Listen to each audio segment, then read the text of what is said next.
రుద్రాని రాజు దగ్గరికి వస్తూ ఉంటుంది. "నీకొక విషయం చెప్పాలి" అని చెప్పేసైతే అంటూ ఉంటుంది. ఆ మాటలు వినగానే అక్కడ ఉన్న రాజు మాత్రం ఏమీ వినకుండా అక్కడి నుండి వెళ్ళిపోతూ ఉంటాడు. అది చూసి అక్కడ ఉన్న రుద్రాని మాత్రం "నీకే చెప్తున్నానురా, కళావతి ఇప్పుడు ప్రెగ్నెంట్" అని చెప్పేసైతే అంటూ ఉంటుంది.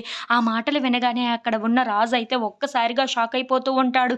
"ఏంటండి మీరు మాట్లాడుతుంది" అని చెప్పేసైతే అడుగుతూ ఉంటాడు. ఇంతలో అక్కడ ఉన్న రుద్రాని అయితే "అవును, ఇప్పుడు కళావతి ప్రెగ్నెంట్. తను నిన్ను పెళ్లి చేసుకుంటానని ఒప్పుకోలేక అలాగే ఇప్పుడు ప్రెగ్నెంట్ అని చెప్పలేక తను సతమతమైపోతుంది తెలుసా" అని చెప్పేసైతే అంటూ ఉంటుంది.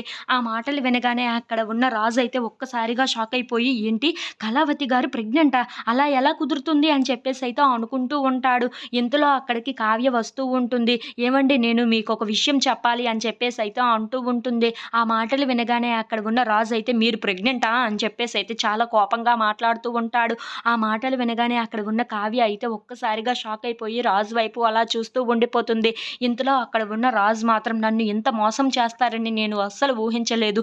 మీరు ఇంత మోసగత్తె అని కూడా నేను అనుకోలేదు" అని చెప్పేసైతే అంటూ ఉంటాడు. రాజు మాటలు విని అక్కడ ఉన్న కావ్య అయితే ఒక్కసారిగా షాక్ అయిపోతూ ఉంటుంది. ఈ విషయం ఈయనకి ఎలా తెలిసింది అని చెప్పేసైతే అనుకుంటూ అక్కడ ఉన్న రాజు వైపు అయితే అలా చూస్తూ ఉండిపోతుంది. ఇంతలో అక్కడ ఉన్న రాజు మాత్రం "మీరు ఇలా వారని, ఇలా మోసం చేస్తారని నేను అస్సలు అనుకోలేదు. మీరు ప్రెగ్నెంటే అని కూడా తెలిసి నాతో ఎంత చనువుగా ఉండడానికి అలాగే ఏంటి కారణం" అని చెప్పేసైతే అడుగుతూ ఉంటాడు. అలా రాజు మాటలు విని కావ్య మాత్రం చాలా బాధపడుతూ ఉంటుంది. ఇంతలో అక్కడ ఉన్న రాజు మాత్రం "ఇలా నాతో ఉండటానికి మీకు సిగ్గుగా అనిపించలేదా" అని చెప్పేసైతే కావ్యని అనరాని మాటలు అన్నీ అంటూ ఉంటాడు. If you like this video please subscribe.